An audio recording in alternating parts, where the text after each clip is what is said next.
The rain is something which in the ground, the policy that is going through in the ground now, people are dying. 20,000 people die each day. So now what action or strategies have been put in place in regard to just decline what ACAT or whatever AU doing? So have you put yourself through, or have you put yourself in shoes of the civilians who are losing their life because they trust they put you? So what are you planning for this issue now? Thank you. Desperate for peace. And it's not only the peace that we are looking for, it's the change to our country. I'm very proud that I'm a part of SPLA in opposition or SPLA resistance movement. But as leaders now who are yearning for change, let's say a peace is achieved today or it's signed today, what will be our difference or the change that we will take to Juba compared to what is now aided or compared to the Kir regime?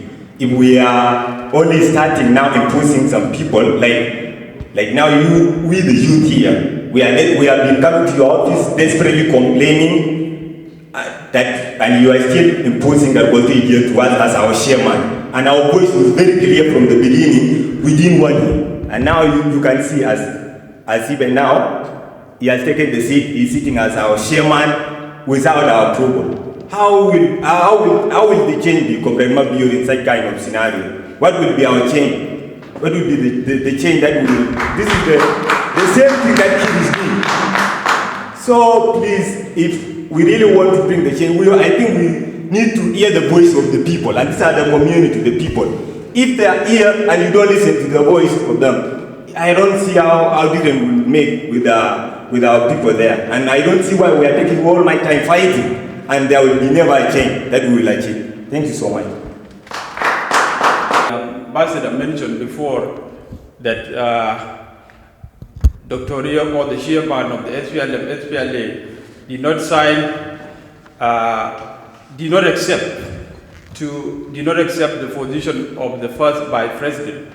And when you read carefully from the areas of agreement that were signed between him and Salva Kiir, you would bear with me that he really accepted that there shall be the president, the vice president, which is first vice president, and second vice president. So I expect the office which is representing us to tell us the correct information, because some of us, at the agreement is signed from there, in less than 5 minutes we get the document, we read the correct reading. So I don't think that it would be possible for someone to deceive all these people seated here. My question here will go directly to the proposal. They say that the president and the vice president of the transitional government of national unity shall be the incumbent president and the vice president of the Republic of South Sudan, and the SPLA in opposition shall nominate the vice president of the transitional government. But there are areas shaded that, these areas that have been shaded with blue, these are the areas that have been disputed by the SPLA, and the areas shaded with green are the areas that have been disputed by the Juba government. And I do not see the final stand on whether these disputed areas have been resolved amicably.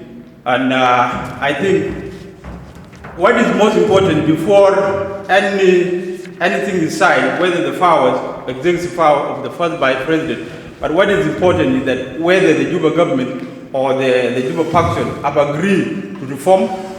And in your FAGAC meeting, you say that we rename our country the Federal Republic of South Sudan, and we immediately establish 21 states. Are you carrying on with that agreement or that resolution from FAGAC, or you drop it from FAGAC and the pressure became so high that we try to change our position quickly before you tell us what has been changed? So precisely what I want to know is that is the resolution of renaming South Sudan to be Federal Republic of South Sudan in the negotiating table, or it has been dropped because of the pressure? They give you pressure that sign the interim government, go to Juba and discuss all those things. So I want to be brief on the establishment of the 21 states, whether we recognize them or we drop them. Thank you. And members, that we have the determination to end this conflict. And we have different ways of ending the conflict in South Sudan. Our interest in Juba in 2013, beginning from March, when the SPLM National Convention was to be held, and there was a preparatory meeting, and agenda setting was also being discussed. It emerged that we wanted reforms, not revolution. We wanted reforms. And the president did not take it the way we wanted him to take it, because we were demanding these reforms in good faith within the party.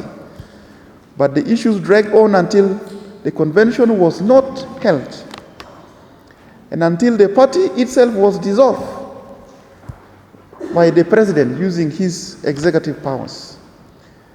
Until in December, he introduced violence and killed thousands of our citizens.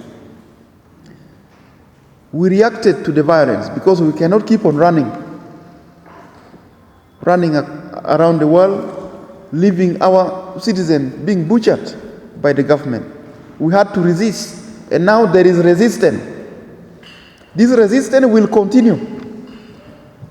It will continue until we have the change. We have sole objective. We have a just cause to ensure that South Sudan is put on the right framework, on the right foundation, and the country moves forward, where no any one person or group of people will again target another group of people or will manipulate power. If Addis Ababa peace process will help us achieve that, the reforms we want, the change we want, we'll continue with it. But if the government will continue attacking us like the way they do, even today, their forces are on the move towards our position. We'll continue defending ourselves and fighting a war of removing the regime that is always launching attack on the innocent civilians and on our position. This one is very clear. The other question is by Gatmai. He said, from the look of things, the peace agreement seems to have been signed. And Dr. Yaka signed to be the vice president like before. And that is already a done deal. So the office, the SPLM office in Nairobi should be very clear on this. Yes, there has been a document signed in Addis Ababa. And I want to elaborate to you the context under which this document was signed. You know, IGAD mediation is structured, and it is in favor of the government in Juba. It is in favor of Salva Kiir regime. You have the summit of the heads of states of the IGAD countries, where Salva Kiir also sits. The weight under which he sits is not the same like the weight our chairman and the commander-in-chief of the SPLM, SPLA would sit in this forum. It's already unfair forum. Because first of all, Salva Kiir has free access to any of these head of states.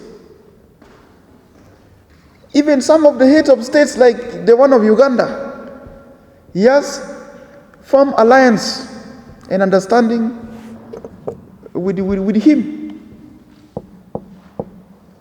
The UPDF forces are in South Sudan and they have rejected to leave the country. And this is an integral part of cessation of hostility. You heard that they have also recommitted to the cessation of hostility agreement, which was signed in January 23rd, 2013. This agreement includes the withdrawal of foreign fighters. We want to see this time what will be the difference. If UPDF withdraws from South Sudan, then that means the country is ready for peace. But if they don't withdraw from the country, that means there is even no cessation of hostility agreement which is being implemented. The determinant factor is what will the foreign fighters, the GEM, the SPLM North, and the UPDF, what will they do with this recommitment? If they don't withdraw, then we are not also going to accept. That means it is Juba and their allies violating the cessation of hostility agreement.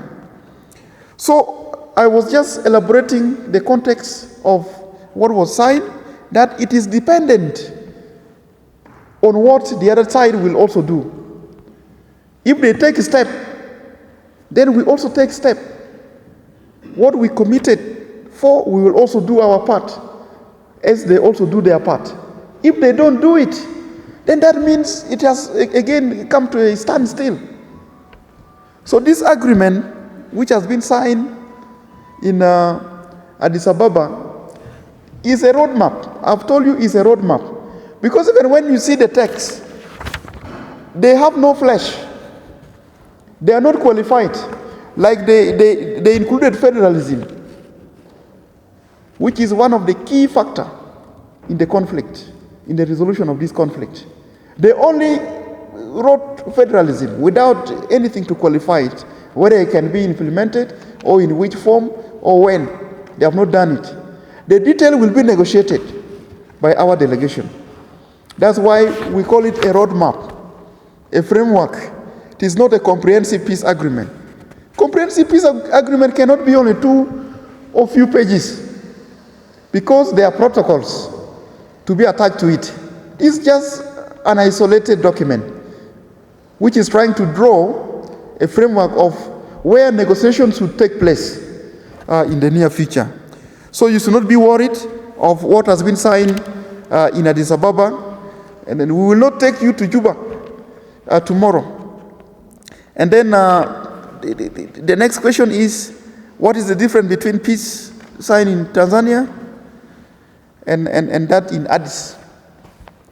These forums were meant to complement each other because the root cause of the conflict, matches is national, matches is governance issues, matches is, historical. It is started from the party. People wanted to sort out issues in the party. But when they disagreed, then it spilled over to the government and then to the nation. This is what underlines the negotiation in Arusha, in Tanzania. And very big step was made in Arusha, which in our statement, we said it was undone in Addis.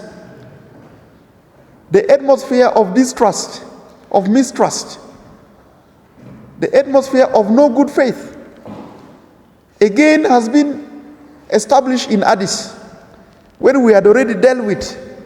In Arusha, people were rubbing their shoulders. But when we reached Addis, people were glaring at one another as enemies, something which we were about to forget.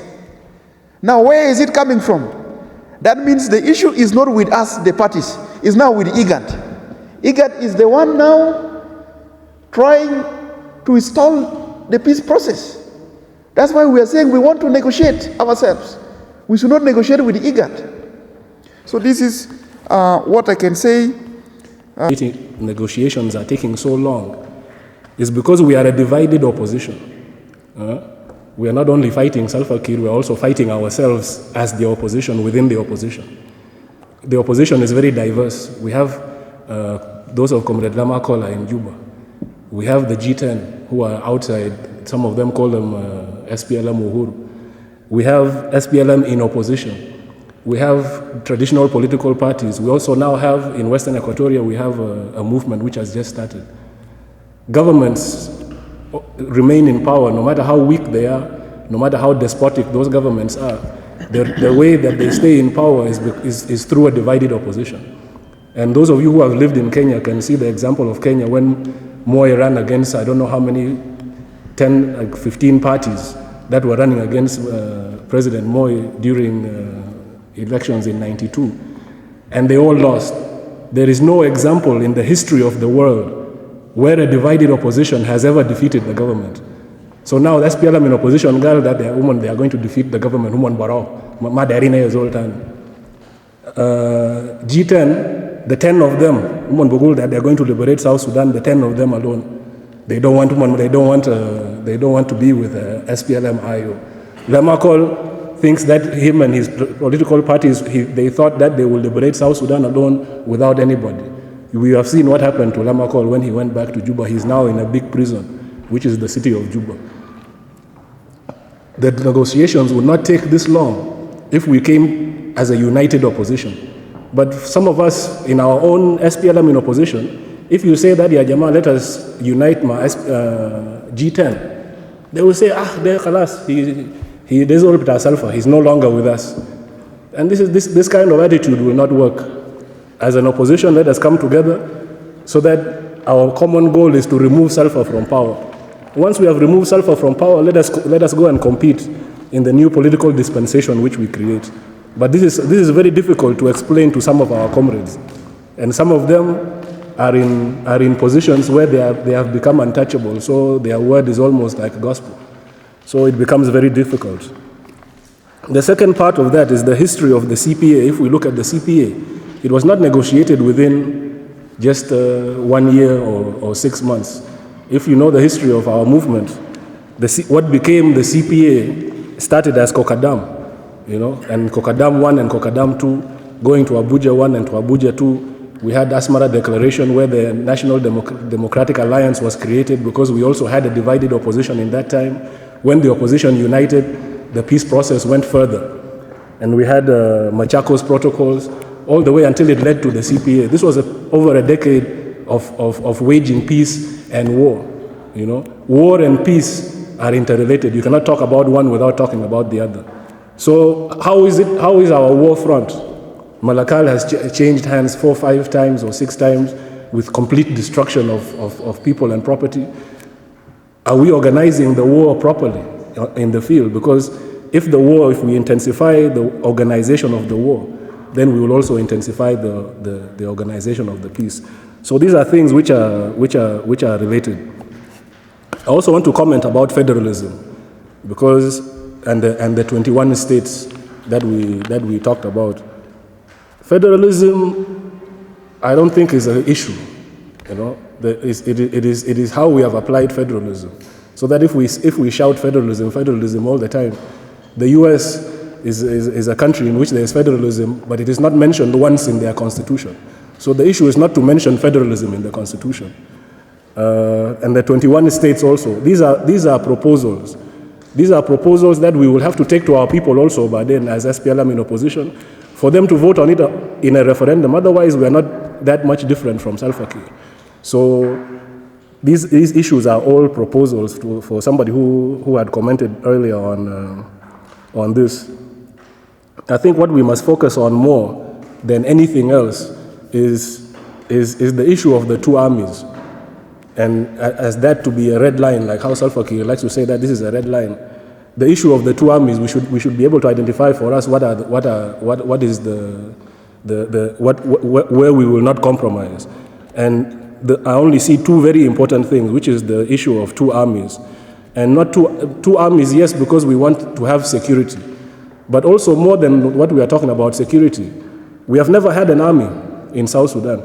even from the time of 2005 up to today, according to the transitional constitution of South Sudan, by now we should have had the South Sudan Defense Force and the SPLA should have been abolished, according to our constitution, to build a professional army. But this didn't happen.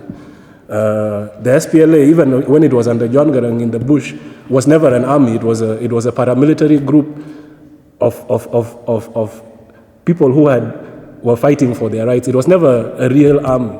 So in 2005 and 2011 was the best opportunity for South Sudan to create an army from nowhere.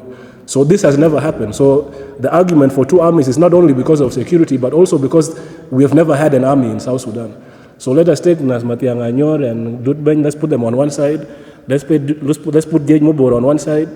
And then let us select the best out of all of them and recruit from the 10 states to create a national army. It's not an issue of, I don't think it's something which the government should refuse because it is a matter of the facts. The second thing that we should be we should take and not move from that position and not compromise, because almost everything else can be compromised, is how are decisions going to be made? Because the issue is not that Dr. Riek has accepted to be vice president. These are proposals, and like we said before, we want a mechanism to bring about the change. So that when we accept the issue of vice president, it's because we have not succeeded in the field. We have not succeeded in the field to remove Salva Kiir by force. So we are now negotiating. And when you're negotiating, you do a give and take. You don't get 100% of what you want. You get 100% in the field. So because we have not defeated Salva Kiir in the field, if we have a two-army situation and we have position of first vice president or prime minister, we can be able to use those positions to bring about the change that we want. What becomes important is how are decisions made within this arrangement. Because we cannot have Salva Kiir come and say that, no, and have veto. No, we must reach a consensus and all of us agree. So the issue of the armies and the issue of how decisions are made, if they say this is the political arrangement that we are going to give you, our question should not be, is Salva Kiir still the president? Our question should be, how are decisions made within that power sharing that we have? So I think the Tanzania issue, I think, was answered by few comrades, that any movement can be hijacked. Any movement can be hijacked, and we are now suffering because the SPLM was hijacked by some people, and now we have a resistance movement, also known as SPLM in opposition, which is also can be hijacked. You understand? So let us be vigilant. You here who are sitting here, you are more important than us who are sitting up here, because you are the eyes of the movement. And if anything is happening, you have to make noise and make sure that this is corrected by the leadership. Thank you. I would like to contribute on that. The two gentlemen have brilliantly answered the questions according to me. This forum is very vital because, Comrade Mabior is a minister in our system. Comrade Oyet is a minister in our system. Comrade Lam is a deputy head of mission in our Nairobi area. That is our regional office. This Addis Ababa deal, though it is not a deal, is a framework that you people have had, has caused a lot of compatibilities, and it has caused a lot of frictions, a lot of doubts, a lot of rumors, which you people really need to be clarified. And that this is what is happening today. Our people in Addis Ababa are welcoming these talks today so that you get it right. Because many of you may not have access to this document, though some of you have got it. The interpretation is up to anyone who got it. The common idea about this position of the document that was initialized is what we are talking about. Someone has said we are weak in the discussion table. I would like to say we are not weak, because two big steps that we have made We have to appreciate ourselves, and we have to appreciate our negotiators. The first imposed proposal, we rejected it. We lobby across the globe. We lobby in the region, and it was rescinded, like was said by Professor Oyet, and we had to go back to the drawing board. We are not weak on that, because it is hard to reverse that. As he put it before, that there's regional interest. This war has become so much ambiguous and complicated, and we have to work our way through in a very smart way. So when that fails, we went back to negotiate. The semantic team, committees went back to negotiate. They did everything until we had this other recent imposed proposal. It did not take time. It did not take time, actually. We were asked to go back to negotiate. So why are we being asked to go back to negotiate? Is because our team is really doing its work. Our leadership is doing its work to achieve the fundamental objective of this resistance movement, which is to bring change, to bring radical reforms, and to make sure there is accountability for what happened in South Sudan. And that's why youth offices, the office of our chairperson, the office of the spokesperson, all the ministers, they are talking that the report of the African Commission of Inquiry has to be published, because we are transparent and we accept accountability, and we want the world to know who have done these atrocities and who is supposed to be accountable to what. So let us appreciate ourselves. We appreciate our team, that they are keeping momentum. Likewise, all of us, we have to be engaged in keeping momentum. The world is dynamic. It is not the politics of 1990s. It is not the world of 1990s, a digital world with all its politics that are very complex. You need to understand. So if we have come to the negotiating table, we need actually to keep the momentum. We cannot just walk out of that discussion table, because it may reverse the whole system. We are part of the region and we are part of the systems. We want to improve an existing system that has failed, so we want to bring a new system. So if we want to bring a new system, we have to engage our colleagues, our partners, our friends, and the regional powers. There's no way we can escape them. You need to engage them, because they are part of the responsibility. That is one that I had wanted to talk about. PAGAC conference is, the resolutions of PAGAC conference is a genuine consensus of us all in our resistance movement. And I tell you, our leadership did not despise the resolutions. They are trying to work out what will make us achieve the same resolutions. Like Comrade Mabur has said, discussion is a give and take. You have to come and compromise something, but you should not, for us, you be assured that we are not going to compromise what is going to compromise the component of accountability, what is going to compromise the security, what is going to compromise the destruction that has been done in South Sudan, and what is going to bring more destruction in the country. This is a reform system that we are fighting for. So anything that assures us to achieve what we want, we can do. And that's what we have recommended in PAGAC resolutions. So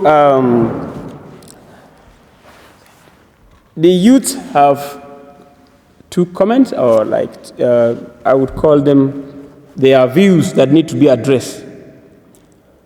Your views came to my office in December.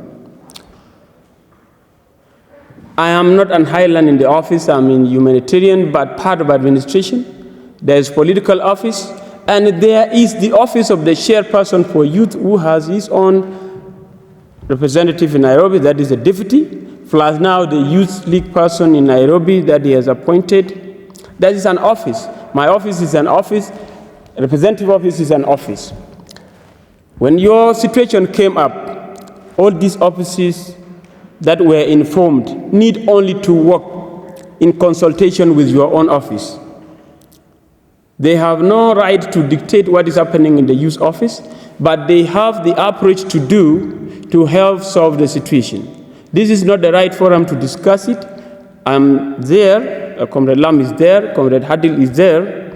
So anyone that has an issue to be discussed, please let us take it to the office. Come to the office. We initiate some approaches to approach the office, your office, because we are not going to jump there. We have to find a way to approach your office so that we do it there in the office and it will be done. So let's consider this a national issue. These are national ministers. They are trying to address a national issue. Our small issue is our arrangement issue. Bear with us on that and let us move to the agenda. As it was said, it is only about what was signed in Addis and what has been done in Arusha.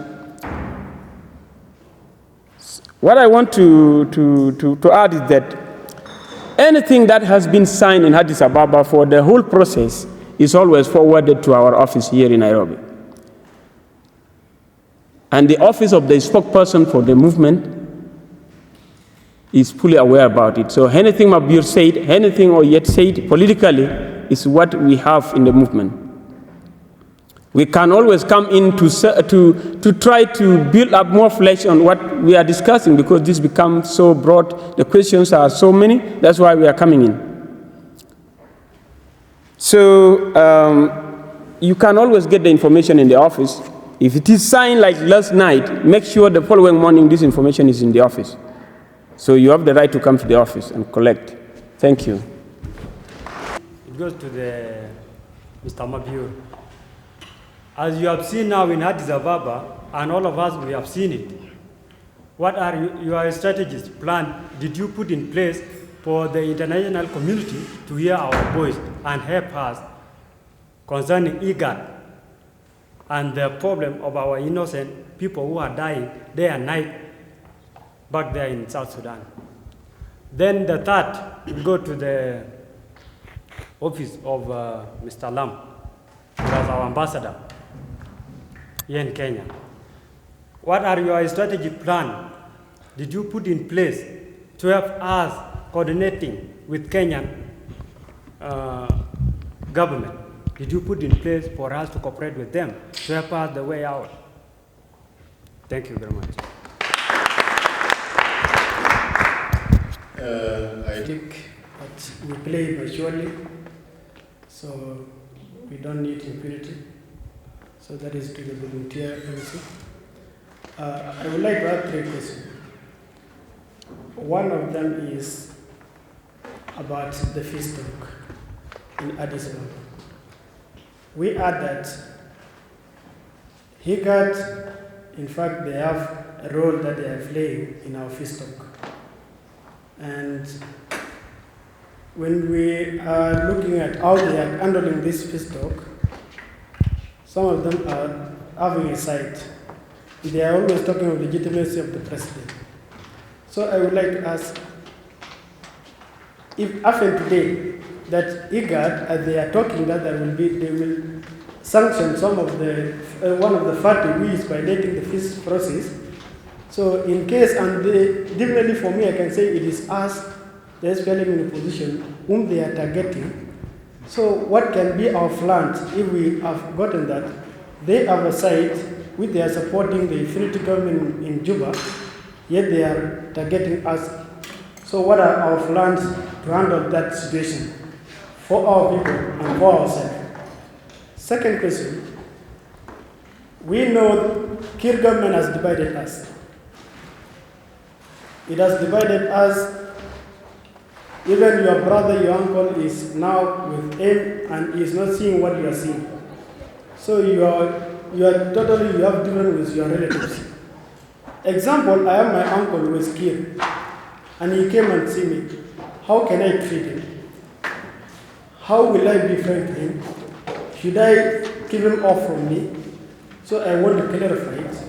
And also to my view is, let's say Uganda has already have a site.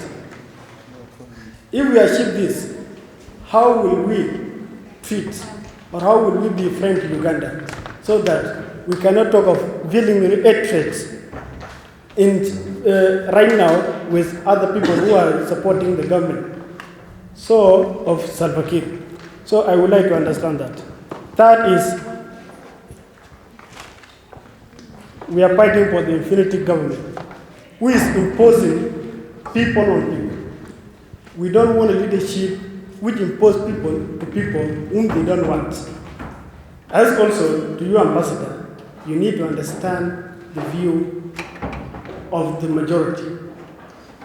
If we are talking of we don't want this, you have to understand and you come to the table not ignoring it. So I'm a feeling you have already answered, but I'm also a feeling right now that you need to understand the view of the youth in Nairobi. Why are they rejecting a person who may come and kill them like what Salva Kiir did? Thank you very much. Has been appointed.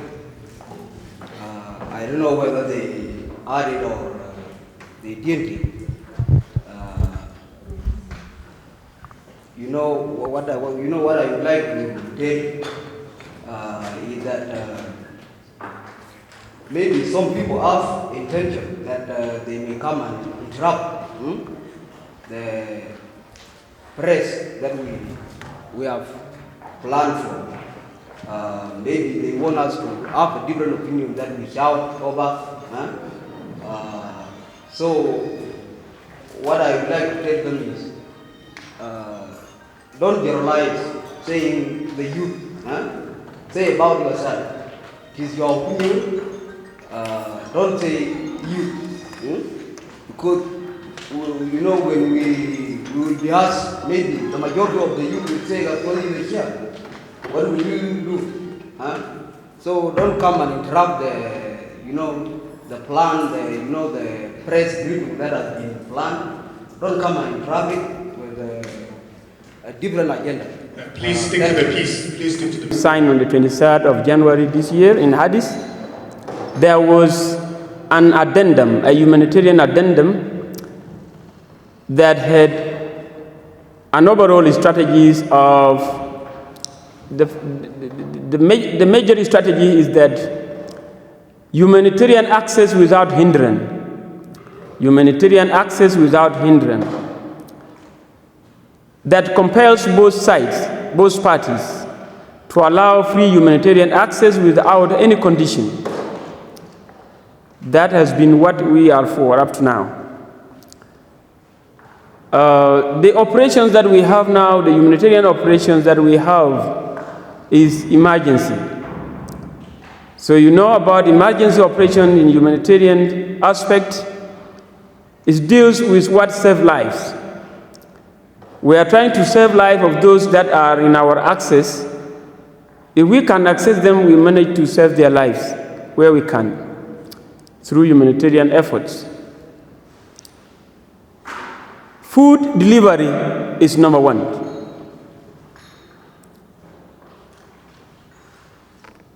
Child protection, that is including the infant, reduction of infant, maternal mortality is crucial. Concern of malnutrition is crucial. Health in general is crucial. These are the things that are being addressed in terms of emergency. You know, when you talk of health, water and environmental sanitation is part of it. Delivery of quick-run kits is part of the emergency. So what we are doing now is to ensure whatever we have as the meager funds that have been released for the operation in South Sudan as compared to the wider scope of these operations, we call it meager funds because it has never been achieved 100%. It is actually competing with other regions. So we are not only the concern, you know how the world is moving with the humanitarian crisis. So we are being competed by other regions that need the same funds to operate humanitarian interventions. So take this, number one, food access, delivery of food to the people. Number two is the life of the mothers and children in the camps and in the hideouts. Then you take the two other basic needs. So that is what is happening up to now. We don't have a resettlement program that we have to create now. We are not talking about building peace now. We are not talking about reintegration now. We are not talking about livelihood development now. We are not talking about nothing. We are talking of what will save the life of the people at this time. What you need to survive. That's what we are doing. Immediately we sign peace or we overthrow the government in Juba, we'll do what we want to make people sustain their life and to make people comfortable of where they are and what they are doing.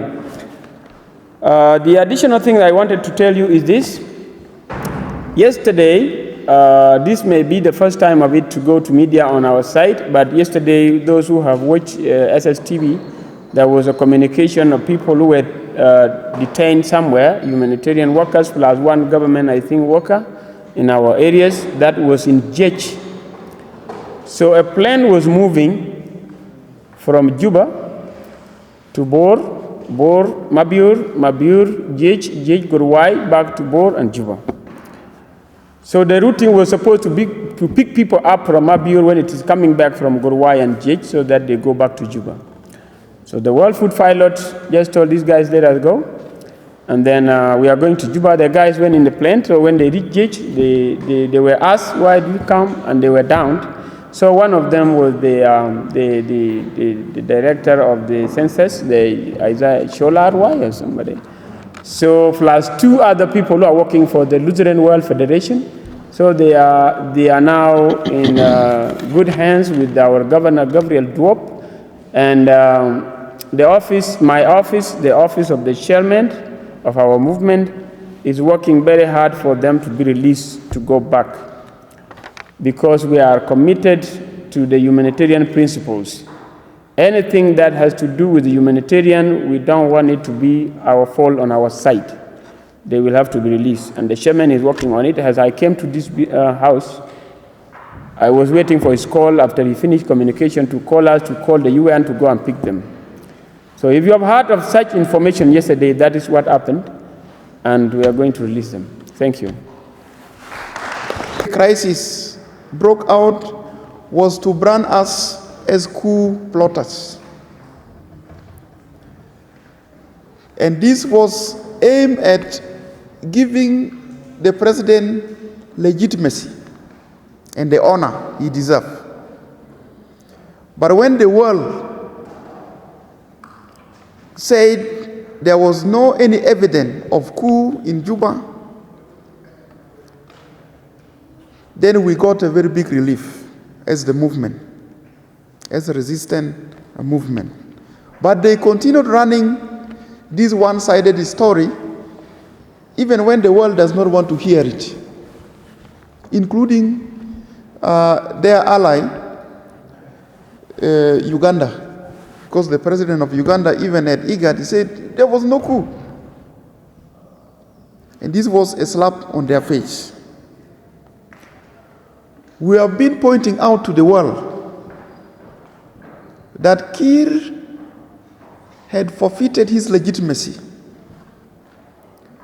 Why? Because he has committed genocide. His militias, the one he trained, who were not part of the regular SPLA,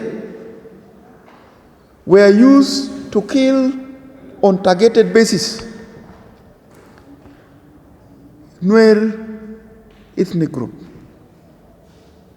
And this story was ran even by the office of Comrade Mabior and all of us who had access to the media, and even you on social media, because I've been following also some of your comments and writings. This is in an attempt to disapprove what the government says and what others in the region say about the legitimacy of the president. Because you cannot kill up to over 30,000 of your citizens who voted for you, and then they run away from you to refugee camps and internally displaced persons camps, and you still call yourself a president of a state. This story was strategically, tactically meant to erode or to disapprove the theory that Salva Kiir was still legitimate. And where we have reached now, even in Arusha, he signed about the root cause of the conflict. He actually technically admitted that there was no coup, but everything started from the SPLM party. Now the question that we ask, how did it reach to killing people and declaring war and attempting to disarm a section of his bodyguards, presidential guards? And now the country is in this shape. Who is responsible for the crimes against peace and tranquility in South Sudan? This is also in an attempt to ensure that Kiir does not enjoy any legitimacy at all, though they will still run a story on SSTV, which I'm told very few people even watch it nowadays. The last thing I can say to this effect is now the demand for the AU report to be published. The attempt the act by IGAT and some individuals within the AU system to say let this report not be published is to maintain Salva Kiir. Because if it is published, we even have a clue of this report, by the way. It's a damning report. Me personally believe the report was very objective, was scientific, based on the facts on the ground. If this report comes out, not only Salva Kiir and his officials in Juba, but also some individuals within the region will be affected by this report. Now they said, you shelved it. Don't publish it. And the Ethiopian Prime Minister said is to enhance the peace process. They fear that if the report is brought and somebody is being indicted, is to be indicted by ICC, then he will not go for peace. We'll end up like some presidents, like the one of Sudan and the rest. Because now he's wanted, then he may not sign any peace.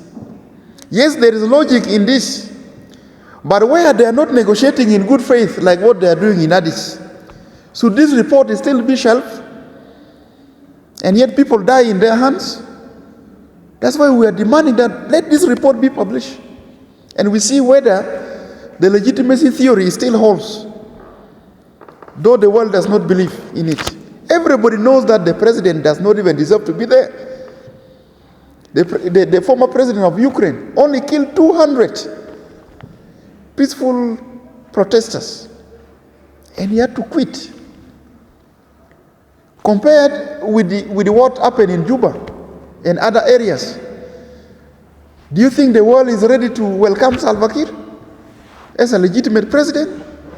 He is not. Even when he said he was going to hold elections, first of all, he will not do it in Upper Nile. He may do it only in the barracks, in those areas, like Malakal. Only will do it in the barracks. In Nasir, where they have dug themselves down, they may vote there. In Unity State, in the barracks. Leave alone other areas now, which are not part of Upper Nile, that rebellions now have taken shape in Equatoria region. You now have rebellion there. How will he hold elections? In Barghazal, there is now rebellion. Then that means either only his forces, his militias will be the one to vote, or where he comes from specifically. So Salva Kiir has lost his legitimacy. He does not even deserve to be the president. If he was really very honest and very sincere before South Sudanese, let him step aside. And then we continue negotiating for reforms and the rest of the things. Then the last question is, how should we relate with those who support the government of Salva Kiir? And also, how should we relate with Uganda? What I would tell you is that we are operating on the basis of political ideology. And politics normally divide families and people. Take, for example, Comrade Mabior is in the opposition. I mean, SPLM, SPLA. And the mom is in the former detainees. And all of them generally are in the opposition to the government. That means they're even more closer than somebody who is on the other side with Salva Kiir. But what is very important is the social bond that you have. But ideologically, you can differ. In fact, you can use the advantage of your social relationship to express your ideological point of view. Like if somebody now serves in the government of Salva Kiir and is your relative, will it be very difficult for you to approach him and say, you look, the reason why we have disagreed with the government is A, B, C, D. And you need to see this very clearly. And you may end up mobilizing him or her. So please don't create enmities that will tear apart your natural unit, the family. But ideologically, you can be different. Like there was a funeral of an official who died and was working with the government. Members of our opposition and also members of the government went and showed up there to pay respect. You don't need to be away. You can be there, then you leave. But what you do, how you act, they are determined, they are dictated by the ideology. With the question of our neighbors, Uganda, it depends on what they do to us. Because we are the victims. We are the victims. How they treat us will determine how we will relate with them. Thank you very much. There's a budget to do things. And if we had a budget, we will do wonders. So I think I'll just add that to the comment of my colleagues, because we are being challenged as if we are not doing enough. And I feel it also, that because the gravity of our situation, whatever that we are doing here is a drop in the ocean compared to the suffering our people are suffering. But you must also understand that we are not a government. We are volunteers who are trying our best to help the situation. And this brings me to the issue that I want to comment about, which is issues of appointment have come up a lot here. People who are dissatisfied with appointments and talking about the majority. This movement is not in any way a representative movement. We have not held nobody who is in any of the positions that we have has been elected by the people. Everything that we have is by appointment. And some of you might have seen my dispute with some of our colleagues on Facebook. So you're not the only ones who have issues with appointments. Everybody in the movement has issues with somebody because they were appointed somewhere. But I think we need to work through these things and focus on the big picture, which is to remove Salva Kiir and bring change into our country. We endorsed Dr. Riek at our meeting in Nasser as the chairperson of SPLM in opposition, and we decided that all our structures of SPLM in opposition are only transitional until a time when we are able to get our people. I was one of the people who was opposed to creating structures because an argument was had within the movement that, the same like what they used to tell John Garang in the bush, There are no structures. We need to create the structures. Now we have created the structures. Look at the challenges of creating the structures. We have some structures which are redundant, and because there is no funding, they cannot even work. So let us not focus on position. Otherwise, like I said before, we will be like Sulphur's system. If somebody has been appointed in a position and you feel like you don't like it and it should have been you, just wait until the next appointment. Maybe you will also be appointed. So that's just a small comment I want to add.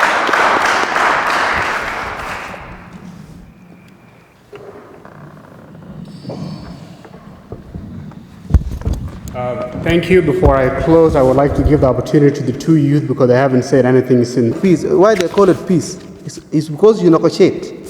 You negotiate something bad, something wrong. So you guys don't just surprise something got on internet, something was signed, so and so was signed. The internet, even me, I can post anything on internet. Don't just surprise on Facebook. Here, wait from the people like Mabior Garang, like Wiyat, like Mr. Schultz, to brief you like what they're doing now. They're doing a very good work to brief you, to tell you what is going on. Don't just comment on Facebook that everything has been done. Even if Riek Machar went to Juba today, does that mean it is the real peace? Not yet. Our people are still in Kakuma, our people are still everywhere in this world. So it is a long process. It will take more time for us to reconcile. The second thing is, I wanted to comment by reading three proverbs, English proverbs. And those proverbs included everything we did today, from the morning to evening, instead of me to comment much. Allow me to read the proverbs, Mr. Chair. The first proverb says, "Two wrong don't make a right. Two wrong don't make a right." That proverb means when someone has done something bad to you, try to get revenge will only make things worse. Salva Kiir, yes, he has done something bad for us. He has killed 1,000 people. But our position is not to revenge, because Salva Kiir has killed 1,000, we need to kill 1,000 from his family. That's not a true. So we will make things worse. We are not going to change any position. So we will be in a bigger bad position than Kiir when we try to revenge. Our position is we fight the political war that is being done by comrades starting from here. The second proverb says, "The pen is mightier than the sword." So that means trying to convince people with ideas and words is more effective than trying to force people to do what you want to do. And that proverb is going back to IGAD people. IGAD could not force anything on South Sudanese people so that we agree anything depending on the idea. It's better for them to convince slowly, peacefully, than to come and try to enforce something on people. That's not true. So it's better if they convince with words. The third proverb says, "People who live in glass houses should not throw stones." If you live in a glass house, you don't need to throw a stone because your glass will break. This thing is going back to don't criticize all those people if you are not even perfect by yourself. Don't criticize. We don't need to criticize Kiir. Kiir is not good. Kiir has done this, so and so. So what about our position? Are we good? As it been mentioned by the information minister, it's Mabio. Yeah, I'm finishing. Are we good by ourselves? So we need to judge that. The last thing will be the suffering of our people is not Nuer alone. I can say this frankly. Even the Dinka community, they are suffering a lot. I can say they are even suffering more than the Nuer. The Nuer have run to Ethiopia, Gambela. You have more chances in Gambela. But where are Dinka? Can you go to Warab? Me, I went to Warab by myself before the peace sign, before anything happened. I went to Warab, I went to Awil. The situation that was there is more worse than any place in this world. Prisoner. Have you ever gone to prison in Awil? You will cry by yourself. So the problem is Salva Kiir himself. It's not the problem of Dinka and Nuer or problem of Equatorians, anyone fighting each other. So we need to reconcile as a South Sudanese people. We remove this guy very slowly, a peaceful means, so that we choose another person who can come and lead South Sudan peacefully as the heavens nations that was created by God peacefully. Aspelam wiye, Aspelam wiye, Aspelam wiye, Kutura wiye, Dinka wiye, Nuer wiye. And make sure that the regime change that we want is actually managed to be removed from power. We must stand tall to support our movement, as our brother Biur and Professor Yet also elaborating exactly what the movement stands for. And we must support any agreement that they sign, because we believe that they will not accept any agreement that will take us back to war, rather than the peaceful and lasting solution to the crisis in South Sudan. I therefore appreciate all of you, the youth who are here, despite the concern of others, those who may not understood exactly what transpired this movement to move on.